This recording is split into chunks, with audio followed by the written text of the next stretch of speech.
Alléluia. Ok, je voudrais rapidement parler de 6 choses. 6 choses qui détruisent la vie des hommes. 6 choses qui détruisent la vie d'une église. 6 choses qui détruisent la vie d'une famille. Je peux dire six choses qui détruisent la vie d'une nation.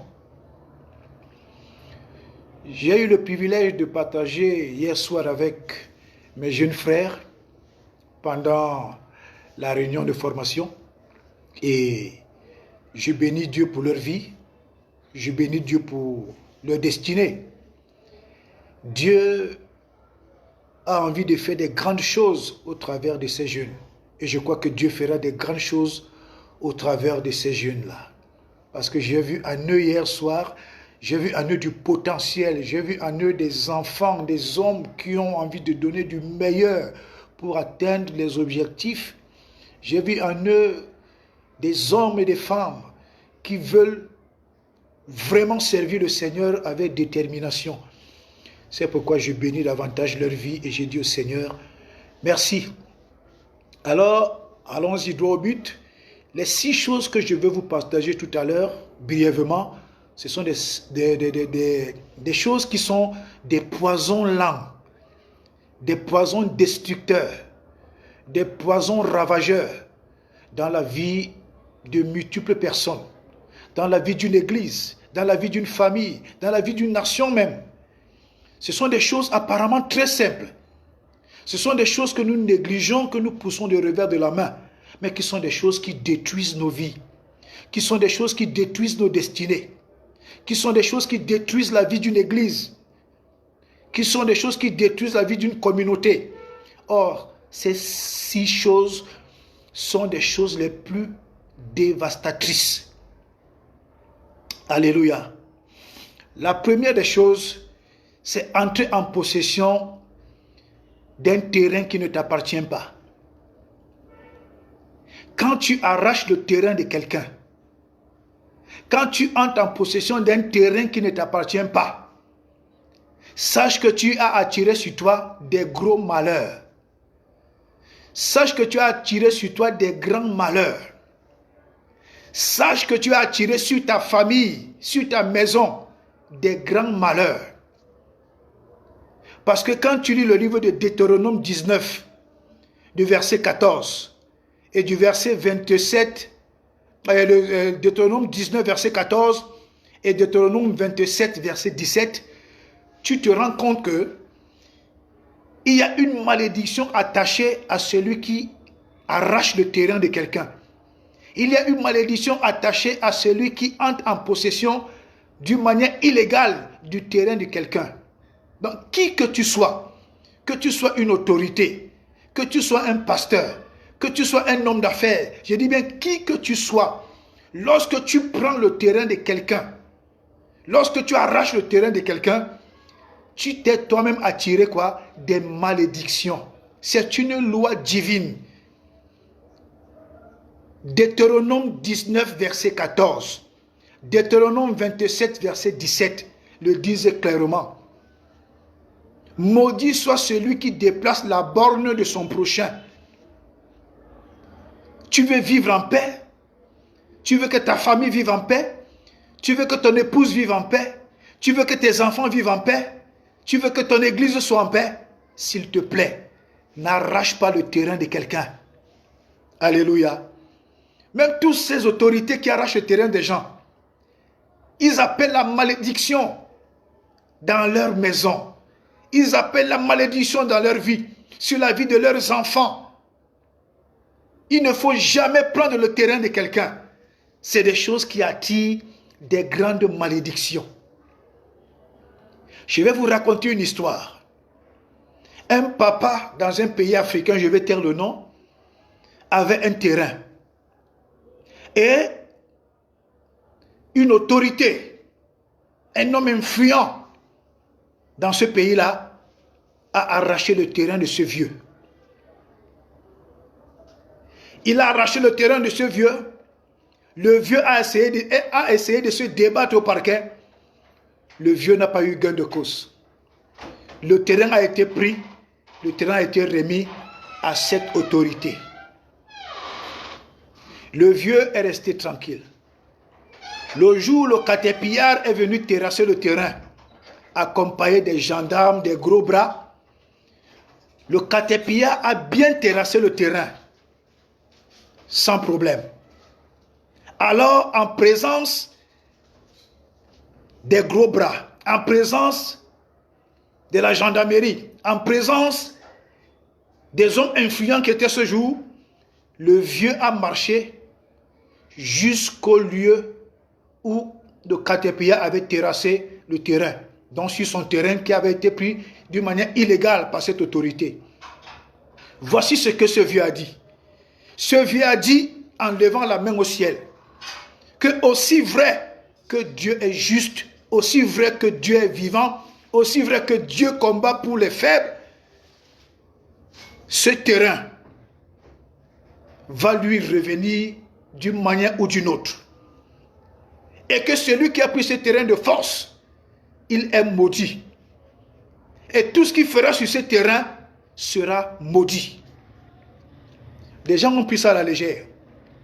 Le monsieur a construit. Il a fini. Un duplex. Il a intégré le duplex avec sa femme, sa femme et ses enfants. Il avait 3 enfants. La première année, son premier fils est mort. 6 mois après, le deuxième est mort. Avant la fin de l'année, tous ses enfants étaient morts. Est-ce que vous me suivez? Avant la fin de l'année, il avait perdu tous ses enfants. L'année qui suivait, sa femme est tombée gravement malade. C'est le monsieur même qui avait arraché le terrain de ce papa. Il a commencé à chercher ce papa-là. Et il a restitué et le terrain et la maison à ce papa. Donc, ce monsieur a quitté la maison qu'il avait construite et le terrain, il a quitté celui-là en courant.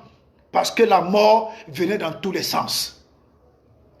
Quand tu arraches le terrain de quelqu'un, tu arraches le terrain d'un innocent. Parce que tu comptes sur tes moyens, parce que tu comptes sur les autorités, parce que tu comptes sur ton pouvoir. Laisse-moi te dire que ton pouvoir n'est pas au-dessus de la malédiction. Tes relations ne sont pas au-dessus de la malédiction. Ton argent n'est pas au-dessus de la malédiction. C'est une loi divine. C'est une loi spirituelle qui ne respecte personne. Donc je te déconseille d'arracher le terrain de quelqu'un. Je te déconseille de prendre le terrain de quelqu'un. Je te déconseille d'arracher le terrain de quelqu'un. Je te déconseille vraiment d'utiliser tes moyens pour chasser les gens de leur terre afin que tu construises sur ce terrain-là. Quand tu le fais, qui que tu sois, tu es maudit. Même si tu es une autorité, tu es maudit parce que c'est le ciel qui te maudit. Quel qu'en soit ton grade, quel qu'en soit ton grade, qui que tu sois, quand tu arraches le terrain des gens, tu fais déguerpir les gens, c'est le ciel même qui te maudit. C'est Dieu même qui te maudit. Parce que Dieu ne viole pas sa parole. Et à ce que je sache, aucune autorité n'est au-dessus de Dieu. Aucune autorité n'est au-dessus de Dieu. Donc je te donne un conseil. Toi qui as pris l'habitude d'arracher les terrains des gens, toi qui as pris l'habitude d'utiliser ton influence pour déguerpir les gens et construire on ne sait quoi. Toi qui, à cause d'une magouille quelconque, tu chasses les gens parce que tu as l'amour de l'argent, tu es cupide. Sache que quand tu le fais, c'est Dieu même qui te maudit. Et tu attires non seulement sur toi-même, tu attires sur ton épouse, tu attires sur tes enfants, tu attires sur tous tes projets la malédiction du ciel qui ne va jamais te louper. Ça, c'est le premier conseil que je donne. N'arrachez jamais les terrains des gens. N'arrachez jamais les terrains des gens. Parce que vous avez affaire à Dieu même en le faisant. Alléluia. La deuxième chose qui cause beaucoup de dégâts, beaucoup de destruction, c'est insulter une église qui sert Dieu en vrai. Une église qui sert Dieu en vrai. quand je m'appuie, c'est Acte 20 au verset 28. Que l'Église a pris corps, l'Église est née parce que quelqu'un a versé son sang, le Seigneur Jésus. Donc quand une Église sert Dieu en vrai, vraiment je te déconseille d'insulter cette Église. Je te déconseille de mépriser cette Église. Je te déconseille d'insulter le pasteur de cette Église, quelle qu'en soit la façon dont tu peux regarder ce pasteur. Je te donne un conseil, n'insulte jamais cette Église. Parce que quand tu insultes cette Église, où on sert Dieu en vrai, où le pasteur a la crainte de Dieu, où le pasteur a une vie d'intégrité, vraiment quand tu insultes cette Église, c'est Jésus-Christ même que tu insultes. Il faut éviter les guerres de religion. Il faut éviter les guerres de dénomination. Il faut éviter les guerres de positionnement. Ce sont des choses qui détruisent. Tu peux avoir une grande église. Quelqu'un a une petite église. Mais celui qui a la petite église, il sert Dieu avec crainte et tremblement. Il sert Dieu en vrai. Quel qu'en soit ce que tu es avec ta grande église, quand tu le combats, tu combats Dieu. Quand tu combats l'église dont il a la charge, tu combats Dieu. Et malheur à toi si tu combats Dieu. Parce que le malheur que tu veux voir arriver à cette église et à ce pasteur, c'est le malheur là qui te revient. Mes chers amis pasteurs, vraiment faisons très attention. Mes chers frères et sœurs, faisons très attention d'insulter, de s'attaquer à une église qui craint Dieu, à une église qui sert Dieu en vrai.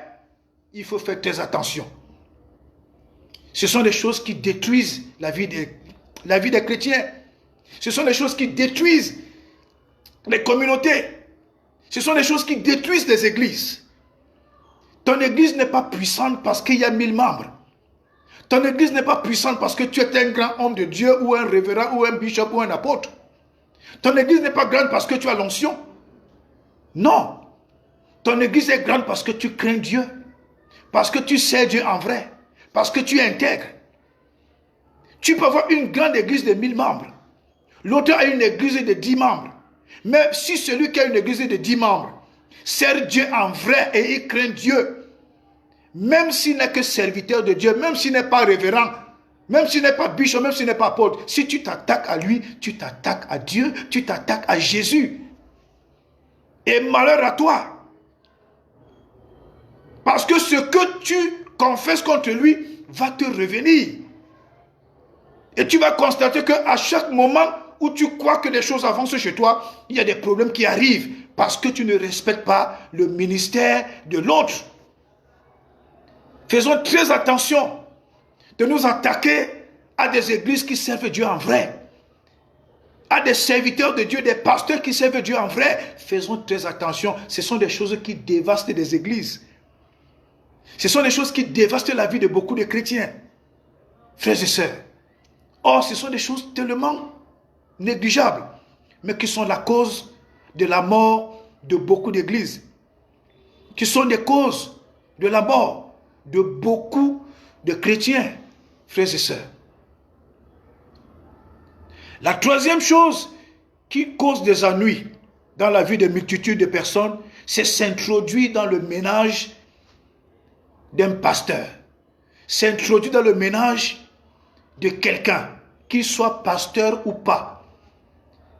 Quand tu t'introduis dans le ménage de quelqu'un, quand tu mets ta bouche dans le mariage de quelqu'un, pire encore si c'est le mariage d'un pasteur, mon frère, tu te cherches des ennuis.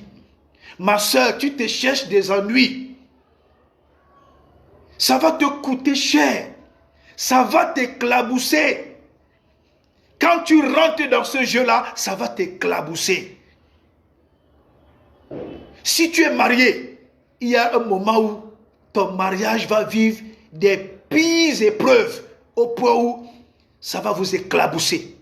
Si tu n'es pas encore marié, le jour où tu vas te marier, tu vas vivre des épreuves pires que celles que tu regardes et que tu condamnes dans le foyer de l'autre. Ne faites jamais cette erreur. Que tu sois chrétien ou non chrétien. Ne mets pas ta bouche dans le ménage de l'autre. Ne mets pas ta bouche dans le foyer de l'autre. Ne mets pas ta bouche dans le mariage de l'autre. Ça va t'éclabousser. Ça va te broyer, ça va te détruire. Alléluia. Moïse, sa sœur Myriam et son frère Aaron ont mis leur bouche dans le mariage de Moïse. Au point où Dieu s'est mis en colère. Parce que Myriam et Aaron ont mis leur bouche dans le mariage de Moïse. Dieu s'est mis en colère. Au point où, quand Aaron a vu comment sa sœur Myriam attrapait la lèpre, Aaron a dit à Moïse, pardon, va intercéder. Moïse est parti intercéder devant Dieu. Dieu a dit à Moïse, cette affaire n'est plus à ton niveau. Si c'est son père qui crachait sur elle, qu'est-ce que tu aurais dit? Alléluia. Quand tu t'attaques au ménage d'un homme de Dieu, mais tu t'attaques à Dieu, quel qu'en soit ce qui peut se passer dans le ménage d'un homme de Dieu, tout ce que tu as fait, c'est de prier pour que Dieu ramène la paix. C'est de prier pour que Dieu ramène la réconciliation. C'est de prier pour que Dieu ramène la bénédiction. C'est de prier pour que Dieu ramène sa gloire dans ce ménage. Pas de commencer à faire des commentaires. Pas de commencer à raconter. Pas de commencer à dire des choses. Parce que quand tu t'introduis dans le ménage d'un pasteur, ou dans le ménage de quelqu'un qui n'est pas pasteur, ou dans le ménage d'une quelconque personne, tu t'attires des ennuis. Et ces ennuis-là ne vont pas te louper. Si tu es marié, ces ennuis-là vont t'éclabousser. Très mal, tu ne vas pas échapper. Si tu n'es pas encore marié, tu es en train d'amasser seulement des épreuves que tu vas vivre et des épreuves très pires. Ce sont des choses, ce sont des malédictions que les chrétiens tirent dans leur vie, que même les pasteurs ne peuvent pas briser, parce que ces personnes ont affaire directement à Dieu. Moïse a cru que, en intercédant pour sa sœur Myriam, Dieu devait pardonner. Non, Dieu a d'abord frappé sa sœur Myriam. Dieu a dit à Moïse que cette affaire n'est plus ton affaire. Donc c'est de cette façon que beaucoup de chrétiens s'attirent des malédictions. C'est de cette façon que beaucoup de personnes s'attirent des malédictions. Des malédictions que même les pasteurs ne peuvent pas briser, parce que ces personnes ont directement affaire à Dieu. Évitez de mettre vos bouches dans la vie, dans le ménage du voisin, dans le ménage de ton prochain, dans le ménage de ton pasteur, dans le ménage d'un quelconque pasteur. Il faut éviter de mettre vos bouches dans le ménage des gens. Ça éclabousse, ça détruit, ça écrase. Je vous donne ce conseil parce que ce sont des choses tellement subtiles que Satan utilise pour détruire des vies, pour détruire des familles, pour détruire des églises. Alléluia. Ah oui, ce que je vous dis là, c'est vrai. Quand tu t'attaques au ménage de quelqu'un, tu t'attaques directement à Dieu. Parce que c'est Dieu qui a institué le mariage. Parce que c'est Dieu qui est le père fondateur du mariage. Ce ne sont pas les hommes. Il faut faire très attention de mettre sa bouche dans le ménage de quelqu'un. Ça détruit. Alléluia. J'ai partagé ces 6 points hier avec mes bien-aimés lors d'une réunion. Ce sont des choses subtiles, mais des choses très dangereuses. Frères et sœurs, il faut éviter de dire des choses désagréables, de faire des mauvais commentaires, de dire des choses que vous ne maîtrisez même pas dans le ménage des gens. Ces choses-là vont vous détruire. Alléluia. Il faut éviter ça. des mauvaises interprétations. Quand tu veux connaître quelque chose, approche-toi de la personne, que la personne même t'explique. Si elle ne veut pas t'expliquer, alors tais-toi. Des mauvaises interprétations, la mauvaise façon d'interpréter, la mauvaise façon d'appréhender, la mauvaise façon de voir. C'est dangereux. Quand tu insultes le mariage de ton voisin, quand tu insultes le mariage de ton prochain, tu crois que c'est ton mariage qui sera en paix? Tu crois que c'est ton mariage qui sera en paix? Ton mariage ne sera jamais en paix. Ce que tu sèmes, c'est ce que tu récoltes. Alléluia. Il faut éviter ce genre de choses. La quatrième chose, c'est le fanatisme. Pardon, la quatrième chose, c'est le fanatisme gratuit. Il faut éviter d'être fanatique.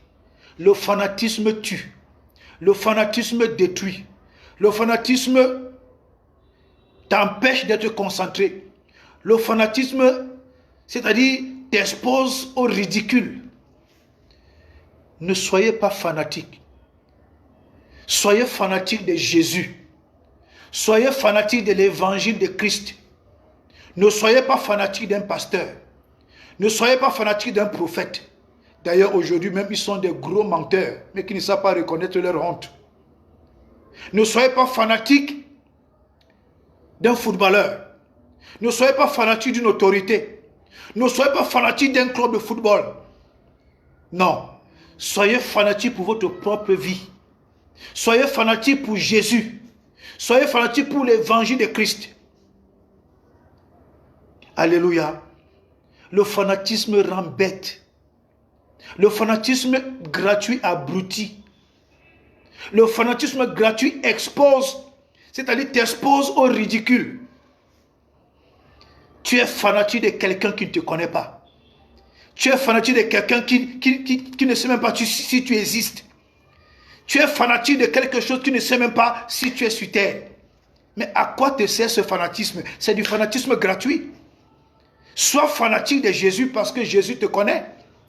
Sois fanatique de l'évangile parce que derrière l'évangile, Jésus va encore davantage t'accorder quoi? Des grâces, des bénédictions et l'élévation.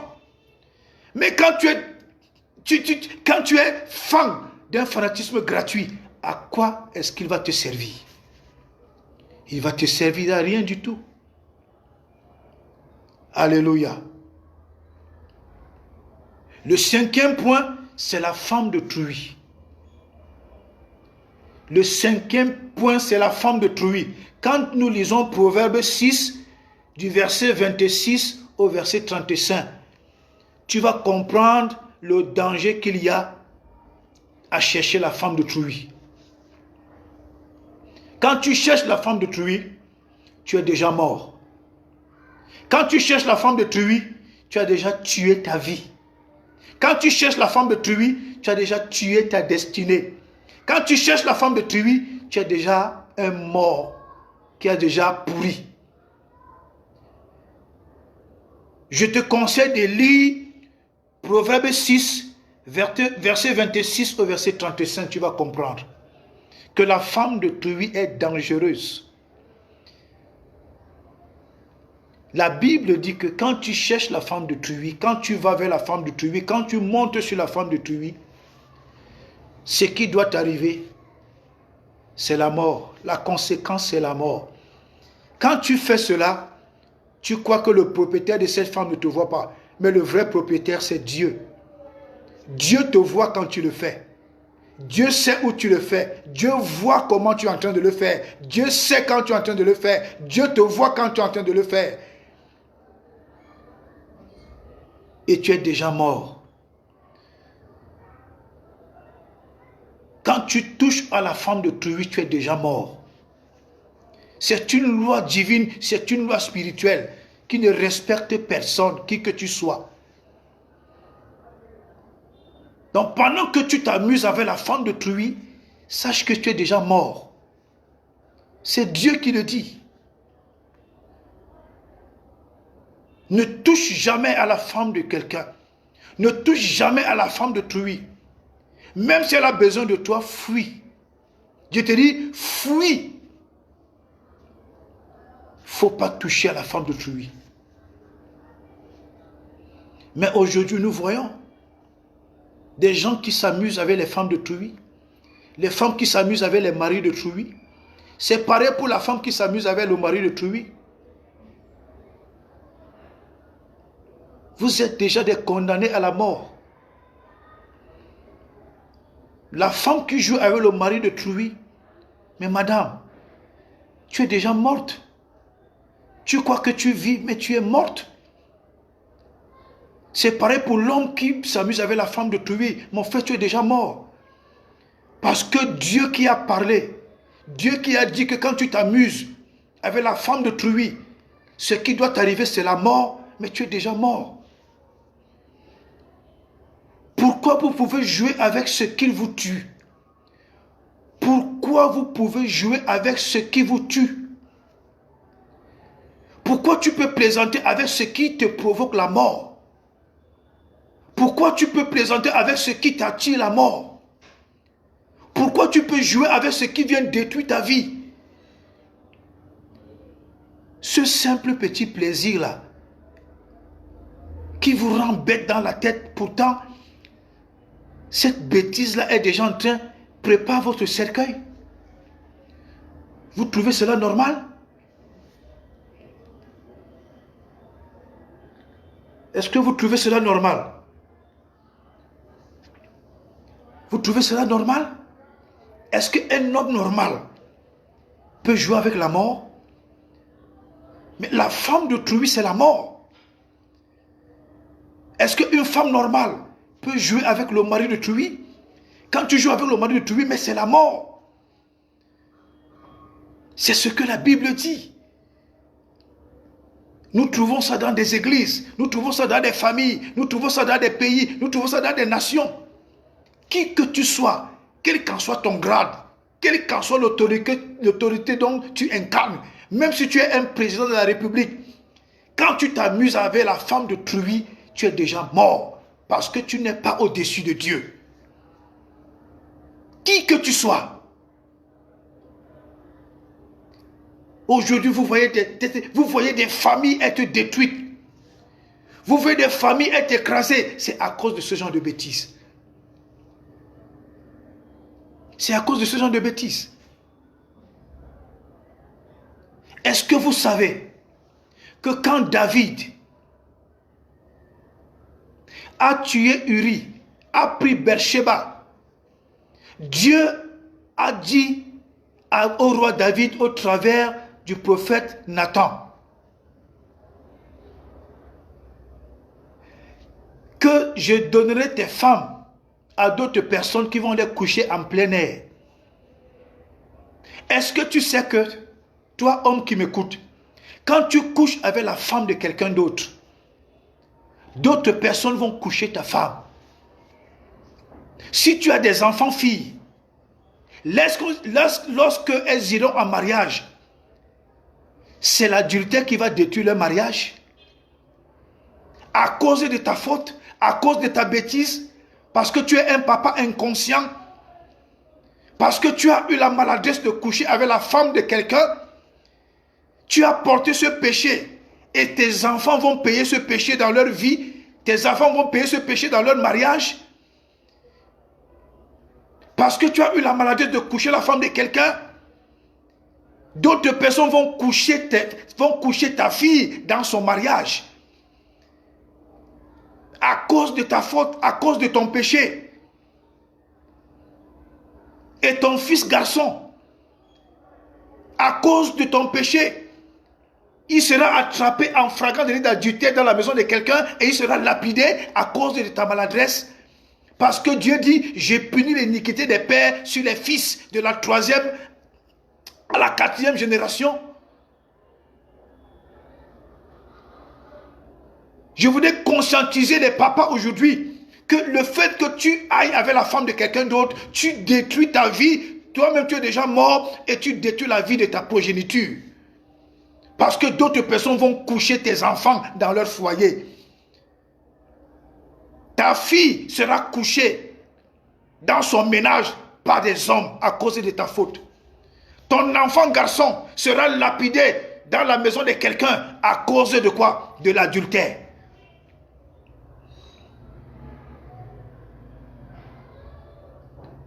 Mais soyons conscients. Soyons sérieux. Nous les papas aujourd'hui, les actes que les papas posent sur les femmes d'autrui, les actes que les mamans posent sur les maris d'autrui, mais ça détruit nos vies et ça détruit la vie de nos enfants. Ce que nous semons, c'est ce que nous allons récolter. Nos enfants récoltent à cause de notre inconscience, à cause de notre bêtise. Il ne faut pas toucher à la femme de quelqu'un. Madame ne touche pas au mari de quelqu'un. Monsieur ne touche pas la femme de quelqu'un parce que ce sont des choses qui tuent. Ça tue. Ça te tue et ça tue tes enfants. Ce que je vous dis là est réel. Je dis que ça vous tue et ça tue vos enfants. Ce que vous semez, c'est ce que vous récoltez. Ce que vous semez, c'est ce que vos enfants vont récolter. Si un jour tu as couché avec la femme de quelqu'un, sache que d'autres personnes vont coucher avec tes enfants. Soyons conscients. C'est pourquoi vous voyez, moi je suis un type de pasteur, je ne cache rien, je ne garde rien, je dis des choses comme Dieu me met dans l'esprit et je m'appuie sur la parole de Dieu. Je ne caresse pas les hommes, je ne caresse pas les chrétiens au sens du poil. Parce que quand tu caresses les hommes et les chrétiens au sens du poil, tu les excites à faire le mal. C'est pourquoi j'aime dire la vérité pour mettre chacun devant des faits accomplis. Alléluia. Donc vraiment, il faut arrêter ce désordre. Aujourd'hui, vous voyez des jeunes filles qui se prostituent dans nos pays africains. Vous voyez des boîtes de nuit qui s'ouvrent. La prostitution est pleine. Même les femmes mariées se prostituent. Vous croyez que ça vient d'où? Allez bien fouiller. Vous allez voir que certainement, le papa de cette fille-là passait le temps à coucher les femmes des gens. Vous allez bien voir que le papa de ces garçons-là passait le temps à coucher les femmes des gens. Vous allez bien voir que la maman de ces filles-là passait le temps à dormir avec les maris des gens. Il y a toujours une raison. Rien n'est fait au hasard. Il n'y a rien de nouveau sous le soleil. Rien de nouveau sous le soleil. Faites très attention. Faites très attention. Les actes que vous posez ont des conséquences générationnelles. Je dis que les actes que vous posez ont des conséquences générationnelles. Les actes que vous posez ont des conséquences générationnelles. Faites très attention. Tu as tué quelqu'un, sache que soit avant de mourir, quelqu'un va te tuer quelqu'un ou quelqu'un va te tuer toi-même. Tu as abusé de l'enfant de quelqu'un, sache que quelqu'un va abuser de ton enfant. Ça, c'est une loi divine qui n'échoue pas. C'est une loi divine qui ne respecte pas le statut de quelqu'un. C'est une loi divine qui frappe. Et j'aime ça. Quand tu fais du mal à quelqu'un, quelqu'un va te faire du mal.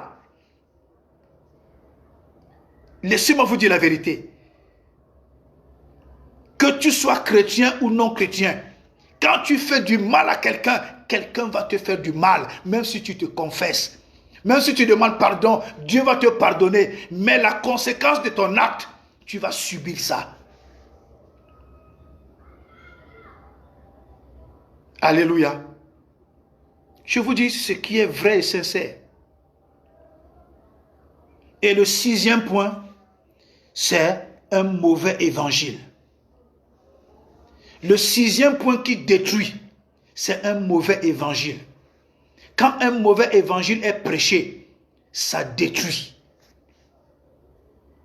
Je veux faire un direct sur la grâce pour que les gens comprennent que la grâce ne veut pas dire aller pécher.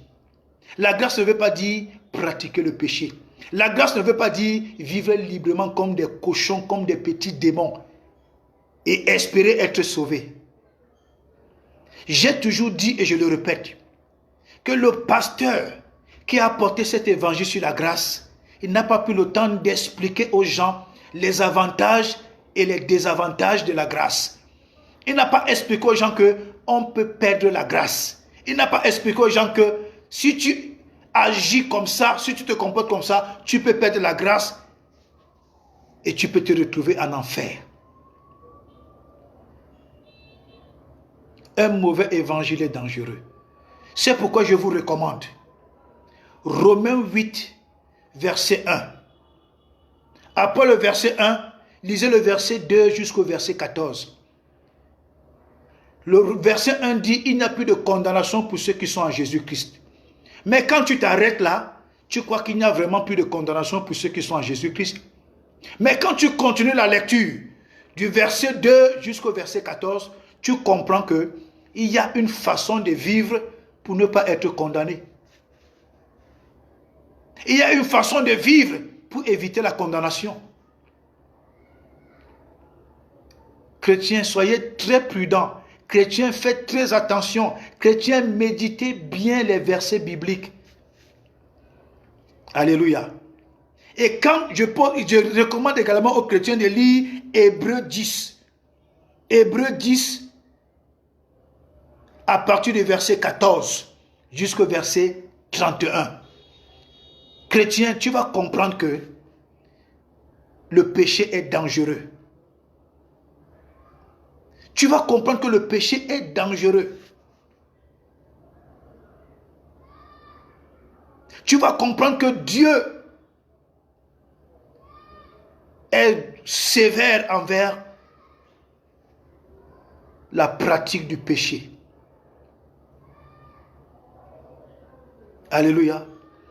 Quand tu commences la lecture de Hébreux 10, à partir du verset 14, tu lis le début, là tu crois que tout est bien. Hein? Mais à partir du verset 29 jusqu'au verset 31, tu commences à comprendre la dangerosité du péché. Tu commences à comprendre le danger qu'il y a à pratiquer le péché. Donc, chrétiens, faites très attention. Avec ce genre d'évangile qui vous caresse au sens du poil. Ce genre d'évangile qui vous prépare à aller en enfer. Ce genre d'évangile qui dit que comme tu as donné ta vie à Jésus, tu es garanti pour le salut. Mais chrétiens, vous vous trompez amèrement. Vous vous trompez amèrement. Donc je disais tout à l'heure, pour clôturer, qu'il y a 6 choses qui détruisent la vie des hommes. Qui détruisent la vie d'un homme, qui détruisent la vie d'une famille, qui détruisent la vie d'une église, qui détruisent la vie d'une nation. Bref, il y a 6 choses que Satan utilise. Et parmi ces 6 choses, ce sont ces choses qui sont les plus dévastatrices. Parmi lesquelles, arracher le terrain de quelqu'un. Deuxième chose, insulter une église qui sert Dieu en vrai. La troisième des choses, s'introduire dans le ménage de ton prochain. S'introduire dans le ménage de ton pasteur. Ça va t'éclabousser. Ça va te détruire. La quatrième chose, c'est le fanatisme gratuit.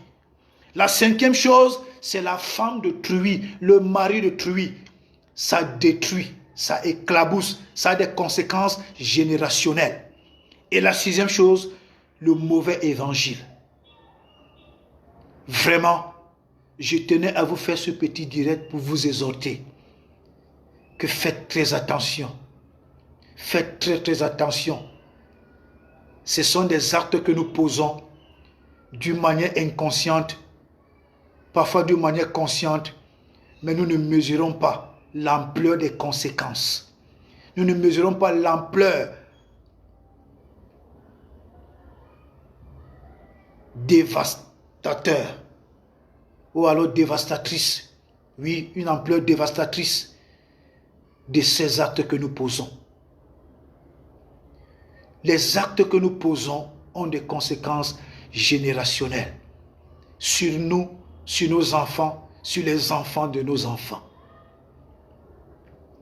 L'acte que tu poses avec légèreté va te coûter très cher et va coûter très cher à tes enfants.